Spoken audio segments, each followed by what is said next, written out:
Testing.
We are back and we are going to go into our redevelopment agency meeting.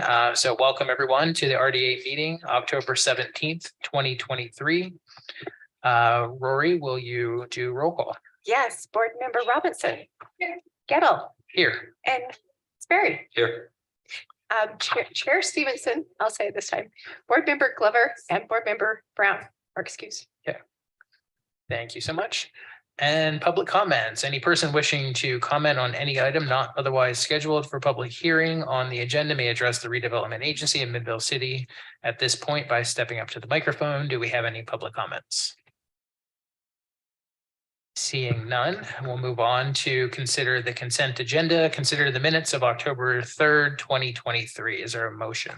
I move that we approve the consent agenda. Second. Motion and a second. Roll call. Board Member Gettle. Yes. Robinson. Aye. And Sperry. Aye. Thank you. That passes. Action item. We have one action item tonight, and that is to consider resolution number 2023-16 RDA adopting the Midvale Main Street Concept Plan. Kate, she's already halfway up here. I'm ready. Thank you, RDA board. As you know, we've been working with Design Workshop since December on the lighting, streetscape, and parking concept plan for Midvale, Maine. Tonight, we are bringing it before you for its adoption. And Anna with Design Workshop is going to do a brief overview of the final report, which was in your packet. Hello there. I'm excited just to share with you a few highlights from what we submitted in the packet of the full plan and just some other considerations that were new things from the last time we presented to you a few months ago. So go to the next. Oh, there we go. I'm Anna Laybourne from Design Workshop. Previously, you had Marianne Stilk with you. She's on the line, as well as Dan from Fair and Peers, and a few other of our teammates you see here. So you may hear some other voices chime in if you have some questions at the end. So just a few things we're going to cover very quickly here. Just a reminder about the concept plan, what we shared with you last time, and then some refinements we made and updates from the last time we presented it to you. Included in that are some suggested performance measurements, as well as phasing and high-level cost estimates. A reminder, we are focused on Main Street, the area shown in red there, as well as some considerations of connectivity and how the relationship is in the surrounding area. We set up in the project for public engagement that was robust and had a lot of goals of who we hope to reach and hear from in the process, and definitely achieved that. These are just some of the numbers on the screen of the different groups we heard from and how we heard from people using a variety of different methods throughout the process to make sure this plan really reflects how the community would like to see the street and the opportunities that it presents. So overall, just a variety of ways that we've shared the plan and will with this draft plan now online as well from the website to share out what the vision looks like. So you probably saw in that packet a lot of lovely graphics that express what the street could be like, what this vision is, and how people will interact and take part in a different street life than what's there today. So I just want an overview of some of the framework of the topics that we hope that we set up as goals of what this plan would achieve. The first is reinvigorating the street's sense of identity with art and interaction. Secondly, inspiring placemaking with history and community culture. And improving safety and connectivity for all modes of travel. We used illustrations and graphics throughout to try and express that intention of how the design will achieve those aspects. Some other parts of that framework were elevating the visibility of businesses and parking, activating with events and public spaces, and investing for a sustainable future. So with that framework, we've really set up some key areas where you're seeing significant changes in the street. Some of those with raised crosswalks, aiding in the safety, as well as how pedestrians are served within the street, and visibility throughout. So some of those are raised, we're highlighting which ones those are, as well as just some additional crossings included throughout. Another exciting aspect of this is the idea of this plaza that is a flexible use of the street so that it can be closed down for festivals with a really concentrated focus in this area, as well as spilling into a lot that the city owns currently, but is underutilized now. So a lot of the illustrations show how that could be activated in a variety of ways. We're showing how markets and other activities could take place. We've added into this some ideas about programming all year round and for a whole variety of people. There's a metric for that as well. So one thing I wanted to highlight that was added since we last talked were some of the things that you brought up you'd like to see in the streetscape. And some of those things were there. We added to them a bit, as well as just provided some ways of measuring. Have we been successful in this plan and how it's proposed? So these were some of the things that the conceptual plan lays out of its ways of measuring. What was it achieving those goals? So one of them is increasing the vegetation in urban forest. So existing trees, there are 46 along the street. We're proposing in addition to that, that we'd have 90 throughout the street. Increasing vegetation overall. We heard that there's a desire for both low maintenance, so that this isn't a stressor on the staff to take care of the street, but also not a big waste of water. But overall increasing the attractiveness and the type of vegetation that's along it. And we're showing areas within the bulb outs, the planters, the new street trees. It's a 73% increase in that overall vegetation throughout the street. That goal of fostering interactions and gatherings, the area that is usable now in different ways than it was before, between the sidewalk, how we're using the bulb outs, as well as that plaza space, it's a 51% increase overall. We also heard from businesses in particular, but also a lot of people that frequent the main street, that maintaining parking was important. And so the existing designated parking spots, there's about 90 of them.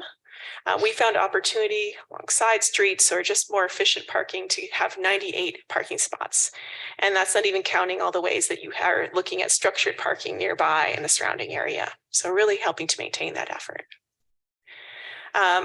As I pointed out in that previous exhibit, existing sidewalks, there's crosswalks where you're crossing the street. There are about 8 of them, but we're proposing 19, some of those being raised.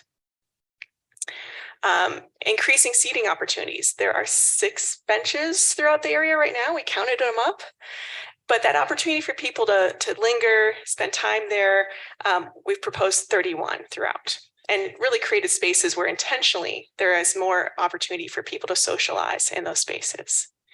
And then street lighting. That has been a big focus of this effort of thinking how to light the street. And we know you've got money set aside from a grant opportunity for how to do that. And so really we've also calculated what areas would be improved with lighting along this main street.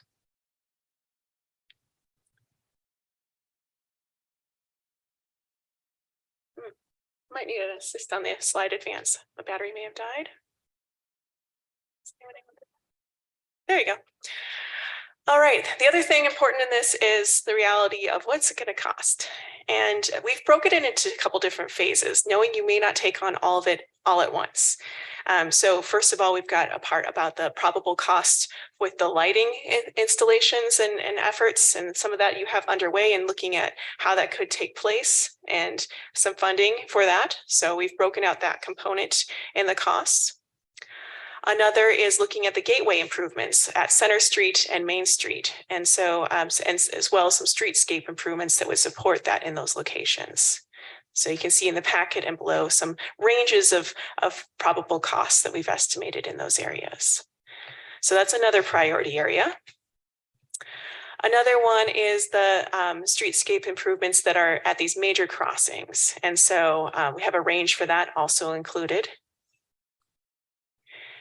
as well as the plaza area. That will be a significant effort that you could certainly break that out and focus in that area holistically.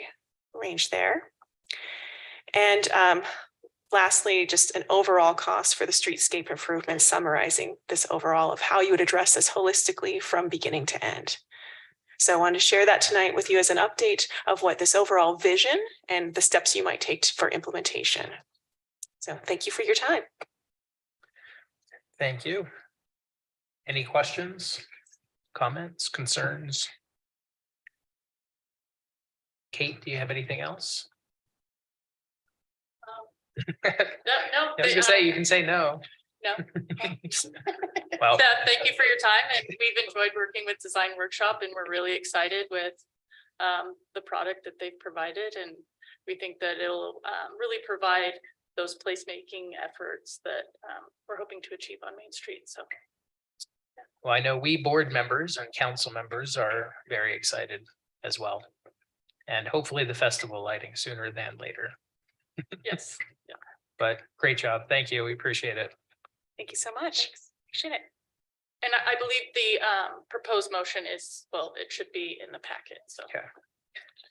Thank you so much. So we do have an action item to adopt this concept plan. If anyone would care to make that motion. I move that we adopt resolution 2023-6 RDA adopting the Midvale Main Street concept plan. Second. Motion and a second. Rory, will you call the roll? Yes, board member Sperry, Aye. Robinson, and Gettle. Yes. Okay, and that would be it, except for the motion to adjourn. I motion to adjourn. Second. We have a motion and a second. All those in favor say aye. Aye. Yes, those opposed. We are adjourned.